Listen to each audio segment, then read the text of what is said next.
தமிழனை கட்சி பாகுபாடு பார்க்காமல் உருவாக்கி இந்த தமிழ்நாட்டை மீட்டு தந்தவர் பெரியார் தான்.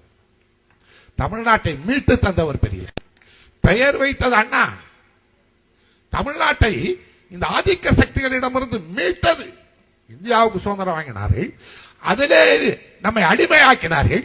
அந்த அடிமைத்தனத்தை நொறுக்கி அறிந்து நம்மை மீட்டு தந்தது தந்தை பெரியார். எந்த இடத்திலே வந்து அந்த காரியத்தை செய்கிறார்னா, ஒரு கோஷத்தை ராஜாஜி கவர்னர் ஜெனரலாகவும் இருந்தாரு. அவனு எவ்வளவு கெட்டிக்காரனுங்கிறதுக்கு இதுதான் அடையாளம். கல்கத்தாவில் கவர்னராகவும் இருந்தாரு. அதை விட்டுவிட்டு தமிழ்நாட்டில் 2 தடவை முதலமைச்சர் காலையில உட்காந்துட்டார்.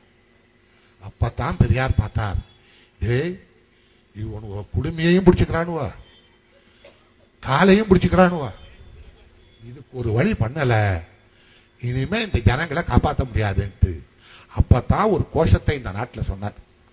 பச்சை தமிழன் காமராஜர் ஆட்சியை கொண்டு வருவேன். நீங்க நான் இப்ப சொல்றதுல எனக்கு என்ன வந்திருக்கு? ஆமா, பண்டித நேருவா காமராஜரை கண்டுபிடிச்சிட்டு வந்தாரு? இல்ல வெள்ளைக்காரன் கண்டுபிடிச்சிட்டு வந்தானா? காமராஜருங்கிற ஒரு தலைவரை விருதுநகர்ல போய் வாங்க